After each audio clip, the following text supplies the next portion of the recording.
Welcome to the Unitarian Universalist Church in Eugene, where empowered by love, we transform ourselves and serve our world. My name is the Reverend Lois Van Leer, she, her, hers, and it is my privilege today to be leading this worship service with our ministerial intern, Jennifer Hackett, joining you live from Nashville, Tennessee. Mitch Davies and his partner Kelly joining us from right here in Eugene. He's our music director. Suzanne Giordano, our accompanist, and behind the scenes working the tech is the amazing Kat. This week, Katie Seipert let us know that she'll be leaving us after 11 years of serving the church community to pursue seminary full-time, as well as some work at the hospital as a chaplain. She's the longest serving staff person here at UUCE, and she's been through many of the transitions this congregation has gone through. And now it's her time to transition into the next part of her ministerial journey. It is time for the church to acknowledge her work and service, to say thank you, to bless her, to let her go. The realities of COVID prevent us from honoring in the usual ways a person is honored. So there's not going to be a party. There's not going to be no public roast, no storytelling, no jokes. But Katie matters here, and her work matters here. She helped shape and reshape faith formation, religious education, and worship. But here's one way we can honor Katie. It would be a great gift to her if folks across the age span would write a letter to her. Maybe you just want to send a card. Maybe you want to create some kind of visual collage for her. Just something that lets her know that she mattered here. And please send those offerings to the church, attention to myself or Ezra, by December 20th. And if you need the address of the church, it's 1685 West 13th. The zip is 97402. It's no secret that this church has been through numerous ministerial and other staff transitions in a relatively short period of time. Katie leaving and my leaving in June, pending a successful search for your settled minister, is yet another transition. You all could react by shutting down and protecting yourselves, or you can feel your fears, your upset, your hurts, your anxiety, and your grief, and work your way through them. My request of you is that you trust me enough, that you trust Jennifer enough to do the work of making your way through the fear and upset, the hurt, the anxiety, and the grief. We're still very much here, and there is work to be done together. Your search team, they've done amazing work. They've more than stepped up. They've gotten our congregational record into the transitions office. Now begins the process of courtship with ministers in search of finding you and you finding them. And right alongside that process is the ongoing life and work of being and doing church. Once this hellish year of 2020 is over, we still have 6 months together to be a vibrant, thriving community that is who you all are. So let's have some fun together. Let's learn together. Let's worship well together. Let's go even deeper spiritually and in our commitment to justice. Let's do this thing called church. Let's have one another's backs. You've got this. We've got this. Okay? Now, welcome to worship this morning. It is good, so good to be together. If you're a visitor, please fill out the visitor form that Kat's going to drop in the chat. I'm so appreciative of the people who've been doing that all these weeks. It's fun to send an email and sometimes hear back and even sometimes get to talk to some of you. And last but not least, I want to welcome Ryan Doppelmayr, who is a board member who is here with you today. And Ryan, I believe you have something to say. Hello, hello. Good morning, UUCE family and visitors. My name is Ryan Doppelmayr, and I'm here to say hello from the board. Daniel, Poppy, Susan, Katie, Andrew, and Frankie, all say hi. How are you? We miss you. It's been a while since we've been able to see each other, and we thought we could use an opportunity to check in.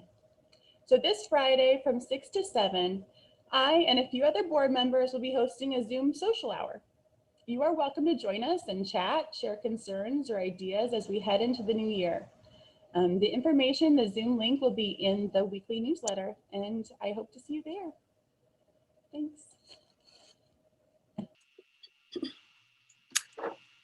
We light this chalice flame to kindle a place of warm and gentle silence. The silence that soothes, the silence that listens, the silence that speaks.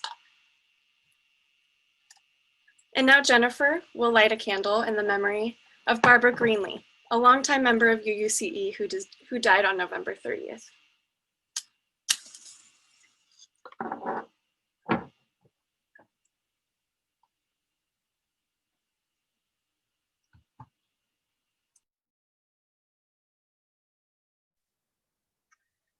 We have more candles to light today, for it is Advent, the Christian season of preparation and waiting for the birth of the Prince of Peace.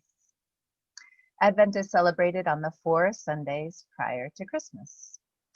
Each Sunday carries with it a theme as well as scripture from the lectionary that addresses those themes. Hope, peace, joy, and love. As with most holy days of the Jewish and Christian year, the roots of Advent are to be found in pagan traditions. Evergreen wreaths were brought into homes, into the darkness of winter as reminders of the eternal cycle of those seasons. Candles were lit to celebrate the slow and steady return of light. Here at UUCE, we light these ancient symbols of the cycle of the seasons and the inbreaking of light into our winter darkness. Each Sunday, we too celebrate hope, peace, joy, and love for ourselves in the world. May this season be a celebration of the coming light and peace into our winter's darkness. On the second Sunday of Advent, which is the season of inbreaking of light into the darkness, we light both last week's candle of hope and this week's candle of peace. Peace that is so needed to move forward in this time.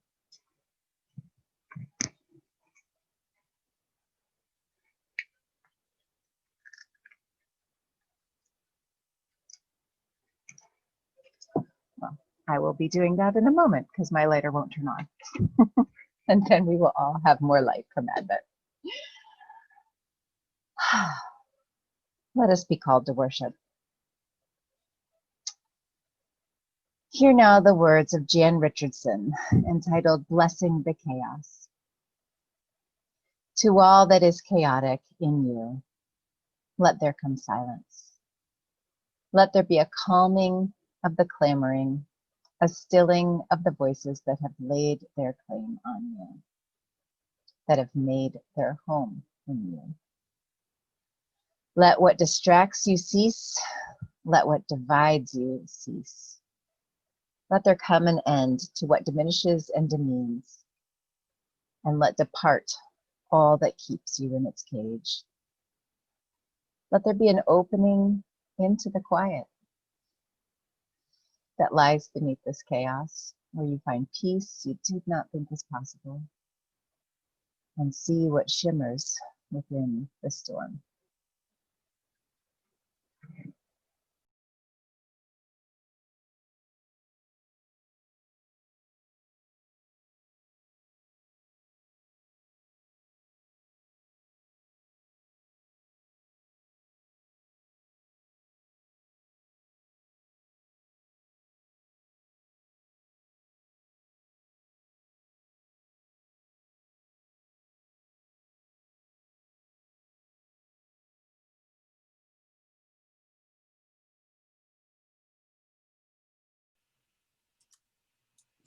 Our reading this morning is written by Mary Oliver. I'm taking the day off, quiet as a feather. I hardly move, though really I'm traveling a terrific distance.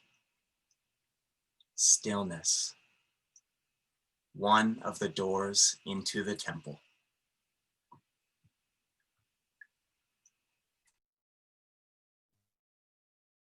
I just,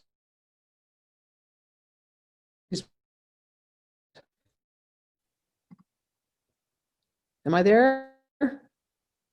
Amazing. Sorry, everybody. I'm having major connectivity problems this morning. So someone's going to have to text me if I disappear again. Putting my phone where I can see the text. And yes, it's on silence. After 3.5 days of driving, I arrived at my friend's land in northern New Mexico. Each day had brought a sloughing off of anything that had attached itself to my mind. I arrived unburdened, unweighted, ready, but without expectation for whatever the time might bring me. The first thing it brought me was a depth of quiet, accompanied by a lack of the need to do anything except the absolute basics of living, preparing food, washing the dishes, and myself at times, dressing against the sun and heat, and then for the night cold that came on after the sun went down. My time was simply about being present in the moment itself. I spent a lot of time walking through sagebrush and grasses and stickers and salt cedar, across dirt paths along juniper groves. Coyote showed up repeatedly, as did hawk, the mountain bluebird, and a scattering of other birds. I would sit and let my eyes wander where they would. I could see the light of the reservoir bouncing and blinding. The movement of the juniper branches in the wind, that's a 5th season in New Mexico. Up before sunrise, Oso and I would make our way under the still lingering stars. As light overtook darkness over the mountains, the grazing elk were revealed. The sound of the rut, what is called bugling, but really sounds like a nasal whistling, cut the air. Deer were interspersed in small clumps. Night lifted, and day spread itself as the sun made its daily debut, while turkeys strode around in groups. In the evenings, we moved our chairs up higher on the land to watch the sunset. It came with a burst of colors that echoed in the east and the south. The orb of the sun would go down behind the distant bluff, but the color took on shifting hues and brightness until it too faded and the first of the stars emerged. Blue sky gave way to an indigo black. I saw the Milky Way for the first time since I was in my 20s. Constellations formed and shooting stars ripped across the night sky. Most nights we made our way by moonlight. Oso developed sundowner syndrome, woofing and barking at things we humans cannot see as soon as dusk came, and the coyotes would begin to sing. Every day brought a stillness of heart and spirit, even as the body moved. Without awareness or intention or effort, my internal landscape synchronized with the external landscape. Stillness, quiet. This is the gift of New Mexico, the geography of stillness. Interview that he gave, Ryan Holiday, who's the author of the book Stillness is the Key, talks about stillness as coming into or back to the present moment. Your mind might not be still as in no thought, but it can achieve stillness when it rids itself of anxiety or what Buddhists call monkey mind, I call it hummingbird mind because they flit from place to place, forward and backward, diving and swooping, fluttering their wings and drinking, sometimes seemingly all at once, which is what my mind tends to do. Plus I have bad juju with monkeys, so I won't name anything after a monkey. For Ryan Holiday, it's about being fully in the moment and understanding that this moment is enough. He goes on to share a Zen koan, chop wood, carry water. And that phrase is the punchline. It's the answer to a monk's question to a Zen master about how to achieve enlightenment. The Zen master says, chop wood, carry water. And the young monk does so with the goal to endure the work, to get it over with, and then become enlightened. Well, that doesn't happen. He returns to the Zen master and asks once again, how to achieve enlightenment? He gets the same answer from the master, chop wood, carry water. Being fully present in everyday tasks such as chopping wood and carrying water is the path to enlightenment. It's being fully present in the ordinary tasks that create the possibility for the extraordinary to happen. Ordinary tasks such as watering the plants, or doing the dishes, or doing laundry, done with intention and presence. They become something other than ordinary. In other words, to achieve stillness or connection to all that is, to find one's grounding or foundation or center, does not necessarily require pilgrimages to far-off places or trying on the life of the ascetic. The ascetic. The extraordinary available to us 24 we encounter do. Many points, stillness, many. It can mean finding a way to be physically without movement.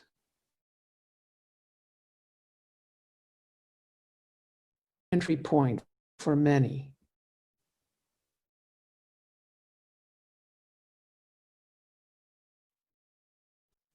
Allows it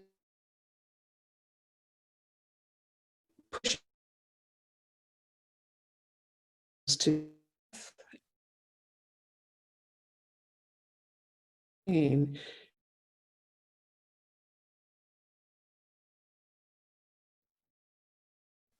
Down on grass or earth or sand or up against.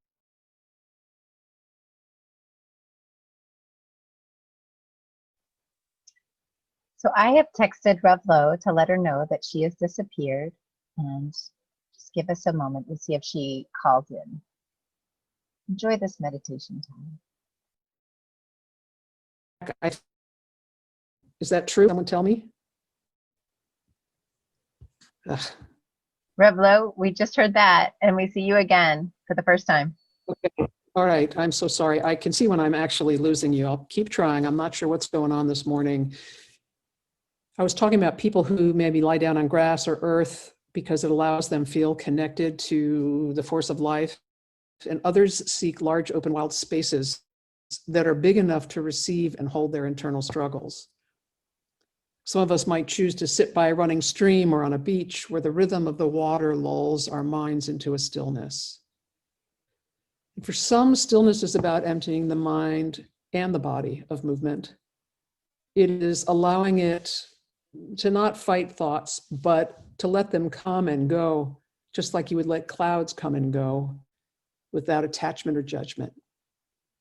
It is as if one is letting one's whole self relax into a giant sigh, a releasing, sort of like hitting the delete button on a Word document on the computer, clearing the memory of unnecessary documents to open up more room, creating a spaciousness. For some, stillness is about what comes alive in the present when one actually halts movement or conscious thought. Then it becomes simply about noticing what is there. There's a fullness in stillness. It's common to define stillness as the absence of stimuli or movement or sound or distraction, but it can also be filled with the presence of something. Saturday of Thanksgiving weekend, I was walking in a stream looking for rocks, quite intent on finding them. A sudden flap of motion and water scared the heck out of me. It was a salmon, huge. Perhaps a female making her way upstream to lay her eggs and then die, or a male making its way upstream to fertilize them. And as I kept walking, I came upon at least 6 more. If I had just in the stream, my only being to keep my footing, rather than being so focused on finding rocks,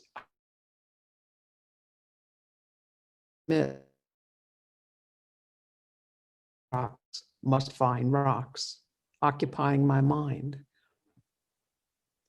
Stillness can be a place of recharging and renewal. It can be a place of self-insight or knowledge, a place where one goes when something is weighing heavy on one's heart, where a decision needs to be made, or one can enter stillness with no expectation and perhaps find revelation. And then there are those of us for whom stillness is a threat, to be avoided at all costs, not because idle hands are the devil's tools, but because if we enter stillness, our demons will find us. We don't want to think. Busyness is our protection against the workings of a beleaguered mind and heart. Busyness keeps the demons comfortably at bay. We may have spent a lifetime keeping those thoughts or memories from curdling our present. And for some, stillness is unsafe. For others, it is a place of refuge. Some of us live by doing, others by being. Stillness often comes as a shock when we stumble upon it in the current pace our lives are lived at. Like quiet or the sounds of silence, it sometimes seems to have all but disappeared. To seek it out is to be countercultural, to resist the speed that surrounds everything. That constant movement is almost anathema. Yet this winter season is a season of stillness. Think about it. Many parts of the world are wrapped in darkness for longer periods of time, or they're wrapped in cold or inclement weather, all of which serve to remind our bodies that this is the season of creative fallowness. Our attention turns from those tasks, those lists, and it turns toward the quieter, less frenetic, slower ways of being. This is a time to enter the dark and give ourselves to creative endeavors. It is a time for storytelling, to remind ourselves of who we are. My friend Marvin called it the hunkering down time. And secularly, it starts on Halloween, it picks up at Thanksgiving, and it reaches a frenzy for the 3 weeks prior to Christmas, and then kind of slides downhill from there into New Year's. In the UU Church, we focus maybe 3 to 4 Sundays on this season, throwing in the occasional carol and hymn, saving all the Jesus and God language for one night and one night only, Christmas Eve. But in the Christian church and in some of our UU churches, the season of Advent is celebrated. And that season's all about anticipation, watching, and waiting in stillness. This is one of those time out of time seasons when one wants the world to stop, to slow down, that we may enter in and observe, to be silenced in humility by an outrageous story of an infant Prince of Peace who brought wise men and common people to their knees. I imagine that the stable where he lay, where so many had gathered, was not filled with sound, but with stillness. This time is also about the winter solstice and evergreens, mulled wine, spiced cider, the Yule log, traditional baked goods, and fires. It's about the Hanukkah lights that represent the miracle of the rededication of the temple. This is the season of the return of light, about hope being born again annually. And each year, this season seems to come early and earlier, but it gets shorter somehow. And I find myself wanting to like hold tight the reins of time to slow them to a stop, a stillness. For if you've ever gone walking in a winter's night, you know the power of stillness, of what lies waiting to be seen. These are nights filled with sound and mystery, nights of silence and stillness broken by the lucky one who sees the owl leave the branch. Our first Christmas Eve in Bose, Montana, Lori gathered a smattering of church folks at our table. I have no memory of what we had for that meal, but what I will never forget is the walk that some of us took late that evening. The snow had been falling nonstop for hours, and we'd been watching as the streetlights illuminated those flakes. And though the snow filled the yards and the sidewalks and the streets, there was no sound to any of it. We walked in that snow, the snow that was on the ground and the snow that was falling. And though we moved, and though there was the constant movement of the falling flake upon flake, there was utter quiet and stillness. You just wanted to pull it around you like a cloak. It was simply magical. You know, ultimately, I think stillness is revelatory about the self, about the world, about what just is. It's about coming into awareness and being present with what that awareness is. Stillness is invitational. Come, it beckons. Open yourself, enter in, receive. I'm taking the day off, wrote Mary Oliver, quiet as a feather. I hardly move, though really I'm traveling a terrific distance.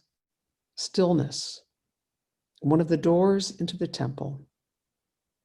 In this season of stillness, take the day off. Take a lot of days off.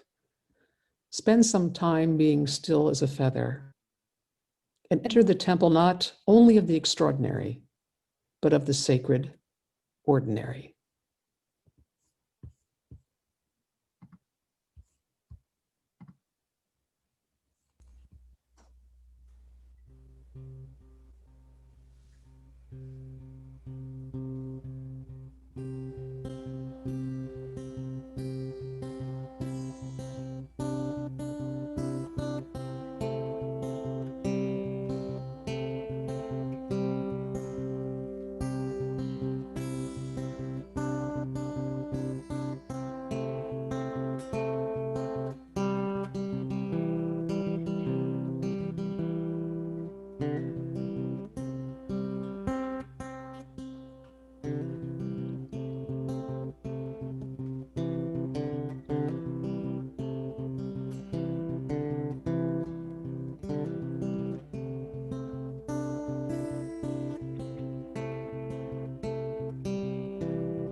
for doing the work of anti-racism right here, for sunlight and for birds, for birthdays and for holidays, for welcoming loves of all kinds into our lives, for the opportunity to be still and to see the stillness that Rev Lo got to experience in October firsthand.